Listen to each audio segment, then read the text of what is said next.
世界一面白いアクション RPG を作る、これを人生のメインクエストに掲げています。はいたかです。ということで、今回もね、リリース間近のこのゲームの進捗報告やっていくんですが、リリース日についてはね、今のところ4月中っていうのを目標にやってます。で、体験版の方もね、相変わらず公開中ですので、興味のある方はぜひ触ってみてください。で、製品版のリリースと同時にね、前から言ってる通り、体験版の方もアップデートかけます。体験版に寄せられた皆さんからね、たくさんのフィードバックを参考にさせてもらって、チュートリアル部分の大幅な改善であったりとか、戦闘システムをね、もうちょっとだけシンプルにして遊びやすくするっていう方面の調整ですね。もちろん戦闘の奥深さ自体は残しつつ、遊びやすさ、ゲームの入り口の幅をね、広げていこうということで、改善作業も並行して実施中です。このフィードバックがね、適用された新しい体験版っていうのは、製品版のリリースと同時に、アップデートでね、遊べるようになりますので、今ね、現状公開されている体験版っていうのはね、実はまあそのリニューアルされた方のバージョンとはかなり違うものになってるんですが、まあ逆を言うとね、その古いバージョンの体験版遊べるのはまあ今だけっていう感じなんで、興味のある方はぜひ一度プレイお願いします。フィードバックからの改善内容としては、直近の動画 2,3 本でね、詳しく説明してるんですけど、フリーカメラ、フリーランスへの採用とかで、もうね、ただキャラクターを動かすだけでもめちゃくちゃ違いがわかるようなね、遊びやすくなるような調整がたくさん入っております。ということで、前置きはこれくらいにして、このゲームのね、完成に向けたゲーム開発最終版の進捗報告ですね、やっていきましょう。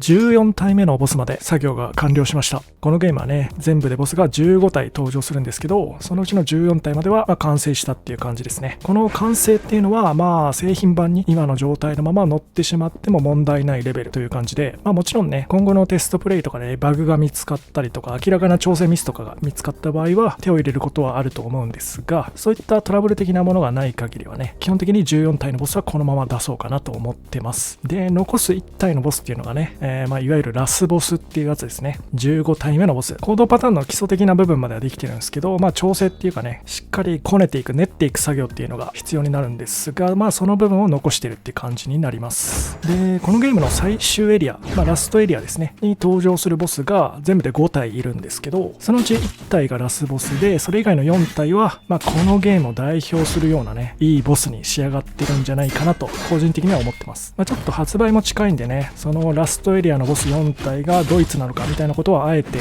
名指しでは言わないようにしようかと思うんですが、まあこのゲームの戦闘システムのね、ちょっと真髄みたいなものをお見せできるような4面仕上げております。ぜひね、楽しみにしといてください。続いてゲームの最適化についてですね、製品版の発売に向けてこちらも詰めておりまして、このゲームの重たいところとして、まあ2つ大きく挙げられるんですけど、1つがマップの描画ですね。でもう1つが敵キャラの制御。この2つで大きくね、処理負荷を食っているという感じになります。で、敵キャラの制御、こっちの方によりたくさんね、処理時間がかかっておりまして、まあゲームが重くなっている一番の原因っていう感じだったんですけど、まあ例えばね、敵キャラがたくさん同時に映るところとかはやっぱり重くなりがちなんですよね。これがですね、マップが開けたエリアになってくると、まあ遠くの方にね、すごく小さい面積で描画されている遠方にいるキャラクターとかも、やっぱりね、多少はゲームを重くする原因になってしまうんですね。あとは見えていなくてもね、こう曲がり角を一つ曲がった先に待機している敵だったりとか、現在は描画されてないんだけれども、この少し後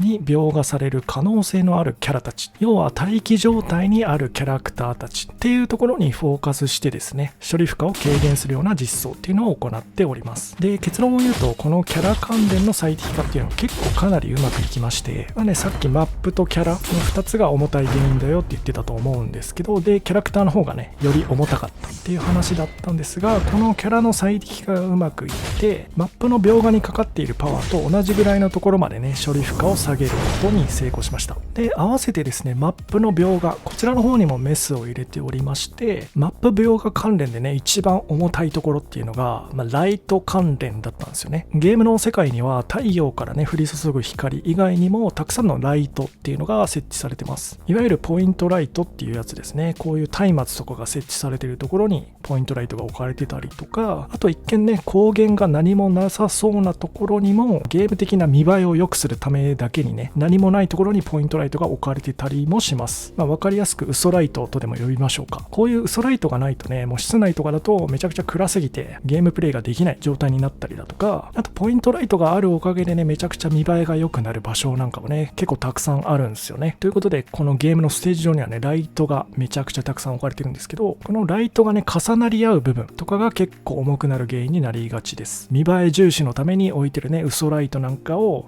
ちょっとパフォーマンス優先でね、大量に間引いたりですとか、あと残す嘘ライトに関しても影響範囲っていうのをなるべく狭めにすることで、ライト同士が重なっている面積っていうのを減らしてですね、重い部分をなるべく減らしていくといったことを手作業でね、ゲームに登場する全エリアに対して行いました。このおかげでね、もうマップに関してもかなり FPS の向上が見られました。具体的に言うと、一番重かったところでね、30fps ぐらいまで落ちてたところが、だいたい48とかぐらいまで向上したっていうところが一番効果があったところの数値になります。で、この最適化の話するときね、いつもちょっと申し訳ないんですけど、自分が使ってる PC がね、結構古いやつなんで、実際ね、YouTube 上に載せてる動画っていうのは、アンリアルエンジン起動しながら、録画ソフトも起動しながらで、収録した映像になってるので、実際に出てる FPS よりね、かなり低いフレームレートになってしまってると思います。そういった問題もすべてね、体験版の方で実際にプレイして確認してもらえれば一目瞭然だと思いますので、製品版のリリースと同時に出すね、新しい方の体験版ですね、アップデートされた体験版っていうのを実際手に取っていただいてね、確認してから購入するかどうかみたいなところを検討してもらえれば幸いでございます。